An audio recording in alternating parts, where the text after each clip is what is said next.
Hey everybody, welcome back to Living Between Paychecks Kitchen. I'm Oz, Jackulator still in Lake Jackson. So again, my little shitty galley kitchen. It works, it's what I got. So this one's gonna be great. I used to get this all the time at like the restaurants and things back when I went to those a lot. It's Idaho Nachos, man. It's nachos. You gotta say it with that weird California thing for some reason. Nachos instead of nachos. So you gotta say it that way, or you just sound like you're not from Texas, apparently. I don't know. But before we get into it, be sure to like, share, subscribe, do all the YouTube-y stuff, ring the little bell and get notifications when we do these on Tuesdays and Fridays. Also, while you're here, check the link down in the doobly too. We've got merch. We got aprons and fake hands and pot holders and spoons and spatulas and a flipper and... well, that's it. That's all we got. But we got it. It's got our name on it and a couple of little stuff. One of them, gosh, is just annoy your grandmother at Christmas. Just send her that one. Let's just get into it. Shameless plug over, man. Let's do this thing. I hope I don't blow myself up or catch myself on fire. This will be fun. I hope. All right, long thing, so it's going to have a lot of stuff? Nope, not really. So you're going to need some meat. Now, you use fajita meat, you can use skirt. I got the Milanese, it's super thin. You want a little butter to cook that. You're going to want one bell pepper, one onion. Any color of either of those is fine. Get some cheese, whatever kind of cheese you like. I like the extra sharp stuff, but whatever you feel like putting on your nachos, man. Hot sauce, again, your choice. These are the ones I generally go with. This curry habanero stuff is absolutely the best on the planet, okay? You're going to want some jalapenos. Cut them up yourself or get the chain. Like, they're just, like, cheaper that way. Just get them in a can.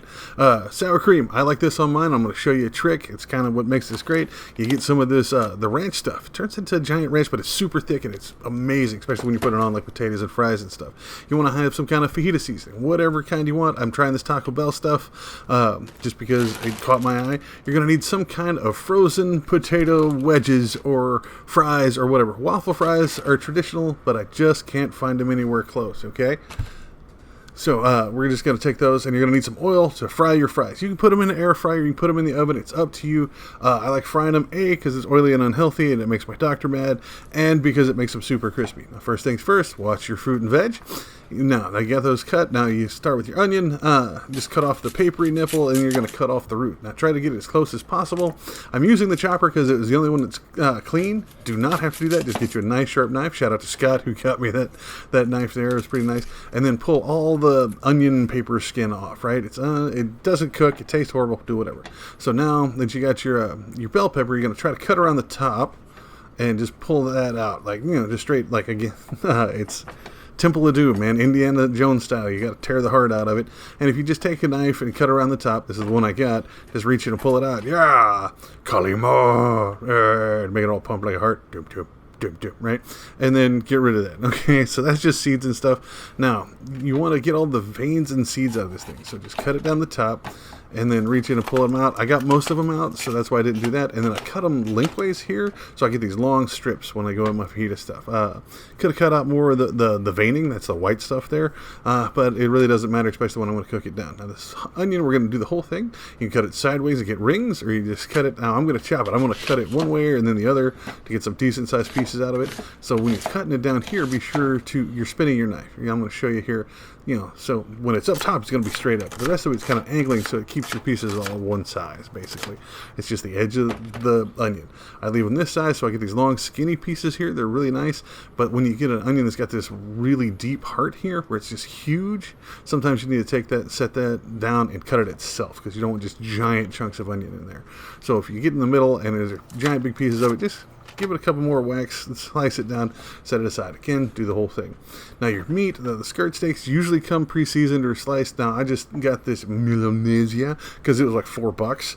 And you want to cut it into long, skinny strips, right? So any knife will do. Again, I'm just using a chopper. I stack mine on top. They're thin enough where I could cut them all at once, which is really just helpful when it comes to like saving time or whatever. So just get your knife in here, cut it in long strips. Now if it's too long, because you want it to fit like on a nacho or like on a fry or a wedge or whatever, so just go ahead and give it another cut right in the middle. Okay, now set this out. We're going to cook the vegetables first, so cut that to the side, just not together. So now get your black cheese. If you got black cheese, you're going to use this whole. Now I started filming, so that's why this looks weird. I'm going to try to use about half. With cheese fanatics, I'm going to use the whole thing. So just grind it down in here, just See, and it looks nice. You can use the smaller ones if you want smaller shreds or whatever, but this is what I prefer. So this is great. Watch your fingers. Please be careful with this. So just take it, grind it, and then when you do the whole thing, it's a leaning tower of cheese, and then it'll fall over. So just be sure to lay that down on the plate. Set that aside. Okay? That's all the cheese that you can handle right there. And that side sucks. It hurts your fingers. Now, go ahead and do this beforehand. You get your sour cream if you're going to use it and put that ranch stuff in it. Now, stir it slow, okay? Because if you don't, it's going to powder and like poof out of there, and you're going to get ranch dressing everywhere and in your face. I've had this happen. If you know me, you know that horrible accidents happen to me all the time. I was leaning over watching how I could stir this slowly, and it just and threw like this, the revenge of ranch dressing right in my eyeball, and it was burning. It was horrible for a day. So once you get it nice and smooth and thick and where it's from the top to the bottom, go ahead and set that aside too. Again, this is optional. If you don't like this kind of stuff, you don't have to put it. It's whatever you want to put on your nachos and or fries. So I'm going to start with a smaller one, but I'm going to end up moving to a bigger skillet. But get any kind of thing that'll fit your stuff, all right? And you want to use 2 tablespoons of butter, all right? Or you can use oil, but I like the flavor of butter, and it seems to produce more I guess water or wetness when you put in the seasoning and stuff. So go ahead and put in your onions and your peppers, put it in there at medium high, okay? And stir these around. Now, make sure they're nice and coated and they'll cook, and when they just start to wilt, we're going to go ahead and put the other stuff in. But, be sure to stop and say hi to your dog. Make sure to put a towel down so they're not just sitting on the cold floor. Hi, Zool.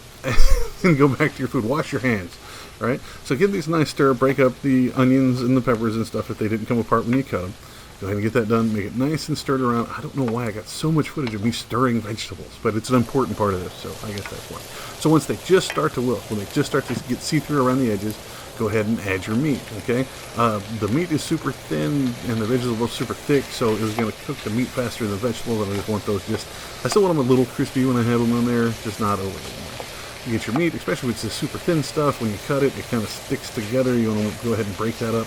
Put the meat on the proverbial metal, as we always say, push it down a bunch of the vegetables. Now, once it starts cooking, you're going to see the liquid in the bottom here. It's every kind of cooking juices, I guess is the flavorable term. If you don't, you can add about a third of a cup of water to this, or you can just kind of put this in, stir it around. If it's not stirring around, getting around, making that fajita soup, I guess the fajita paste, the liquid stuff in the bottom, go ahead and add a little bit of water, but just do it by eye that way. This one, because of the butter and the vegetables that I cooked in there, and then the liquid for the meat, I didn't have to add any water. So get it nice and stirred, where it's nice and coated, turn it down to a simmer, let it simmer for about 2 minutes, and then set it aside. Get you a different skillet. This is one of your bigger ones. You want to put about an inch or so worth of oil in this. It depends on the size of whatever, but you don't want to cook both sides of your potatoes and then the middle not be cooked, right? So you want it warm, so put it about medium high. You want it to bubble and not spatter. So I dropped one in there. It had started getting little bubbles in there, so put them in. Do not drop these in. Put them in slowly.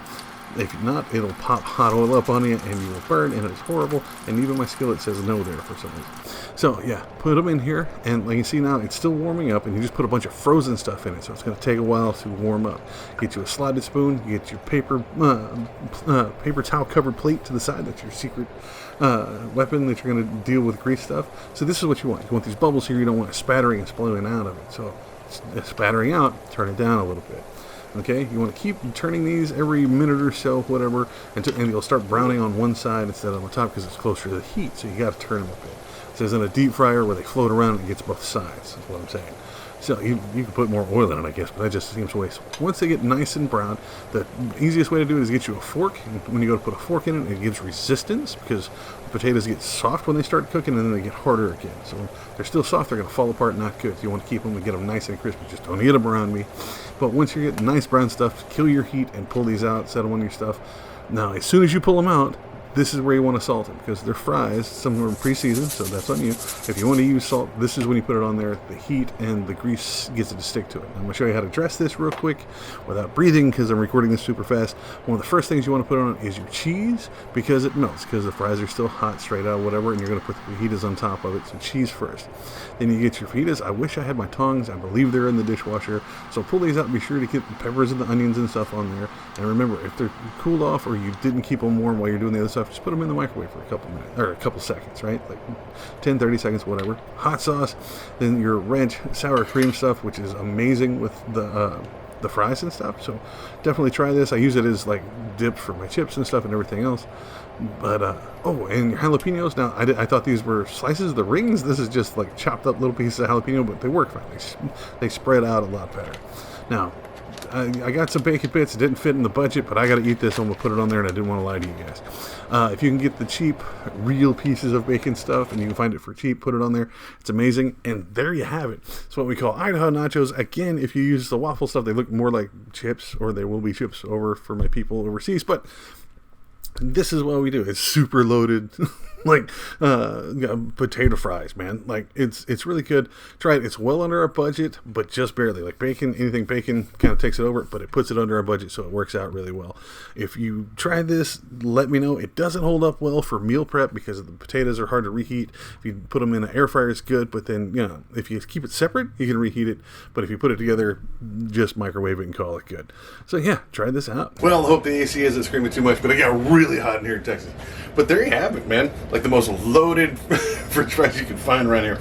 Again, waffle fries are kind of traditional, but can't find them. Went to 5 different stores, couldn't find them. So this works. If you do it differently, you want to see us do it differently, let us know. Put it down in the comments. That's what it's there for. I've seen it done with like ground beef. I'd go back and try that with just like a taco stuff, whatever. But I'll enjoy the fajita stuff. I don't know about this mix. It doesn't seem that seasoned. So we're going to try that. Let us know. You can put it down in the comments here. You can also find us on social media. Let us know how wrong we are over there. You can find us on Facebook, Pinterest, Patreon. You can find us on all of those. Live Between Paychecks Kitchen. You can also find us on Instagram. Live Between. We had to shorten it down over there. And you can also find me, Osby Nerdy, on all of those, including Twitter and TikTok, because I'm old and I forgot what it was. You can find me at all those under my name, Oz, and I will see y'all next time. I won't find y'all. That sounds terrifying. I will see y'all next time. I will find you if you don't make Idaho nachos. That sounds horrific, and I will see y'all next time. Y'all be safe, please.